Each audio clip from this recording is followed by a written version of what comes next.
ഈ ആലയത്തിൽ വന്നവർ, ദൈവവചനത്തിൽ സമർപ്പിച്ച് അടിസ്ഥാനമിടുന്നവരോട് എനിക്കൊരു പദം പറയാനുണ്ട്. ഒരു വിതക്കാരനിതാ പുറപ്പെടുകയാണ്.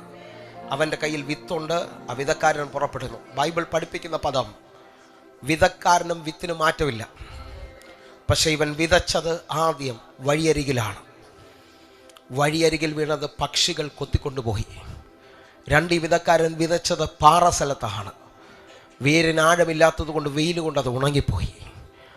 അവൻ വിതച്ചത് മുള്ളിനിടയിലാണ്.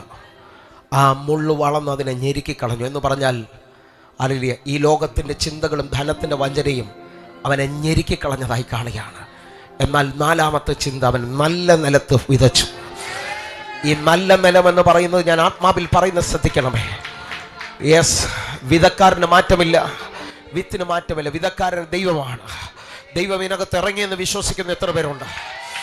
വിത്തെന്ന് പറയുന്നത് ദൈവവചനമാണ്. ദൈവവചനം ഇതിനകത്ത് വെളിപ്പെടുന്നത് വിശ്വസിക്കുന്ന എത്ര പേരുണ്ട്? ഈ ദൈവത്തിനും വചനത്തിനും മാറ്റമില്ലെങ്കിൽ മാറ്റം നിനക്കും എനിക്കുവാ വരേണ്ടത്. മാറ്റം നിനക്കും എനിക്കുവാ വരേണ്ടത്.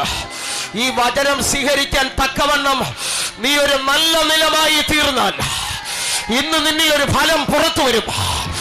100, 60, 30 മേനിയായി നീ പട്ടണത്തിൽ എഴുന്നേൽക്കുകയാണ്. ഫലമായി പുറത്തു വരികയാണ്. എന്റെ കൂടെ ചേർന്നുകൊണ്ട് ഫലം കഴിക്കുന്നവരായി